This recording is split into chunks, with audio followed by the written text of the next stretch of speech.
Aujourd'hui, les gens pensent que le foulard, c'est comme la kippa. Il suffit de mettre un foulard comme une taguilla, il devient un objet cultuel. Non, les vêtements ne relèvent pas du culte. Il n'y a pas un habit canonisé. Il n'y a pas un habit islamique.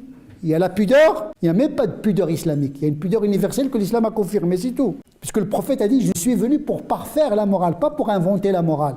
La pudeur, c'est pas uniquement mettre quelque chose sur la tête et un habit ample, dire alhamdoulilah, moi je suis déjà dans le paradis. C'est du pipeau. Parce qu'il n'y a aucun mérite au fait, vous n'allez pas trouver un hadith qui dit la femme qui casse ses cheveux, il aura tel ou tel mérite. Par contre, celui qui fait la prière, il entrera au paradis. Celui qui respecte la piété filiale, il aura le paradis. Donc, c'est en fonction du mérite qu'on considère que la pratique est importante. Ça veut dire le coefficient spirituel de la pratique. Cherchez le coefficient spirituel. Quel coefficient spirituel dans le fait de cacher sa nudité? Vous n'allez pas trouver dans le hadith Jannatun Na'im, wa radiyallahu anhum wa radu an. Il y a même celui qui entre dans un marché qui dit La ilaha illallah, wahdahu la sharika lah, lahul mulku wa lahul hamd, yuhyi wa yumitu, wa huwa hayyun la yamut, biyadihi al-khayr, wa huwa ala kulli shay'in qadir. Il y a 1 million de hasanat et Dieu lui efface 1 million de sayyi'at.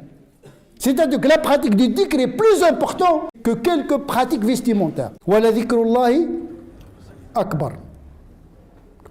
Il faut chercher le curseur, il faut mettre le vrai curseur, il ne faut pas tromper les gens. De dire voilà, vous pratiquez ça, vous cassez les cheveux, alhamdoulilah, ça y est, une bonne musulmane. Il ne fait pas le fajr à l'heure, il ne fait pas la prière.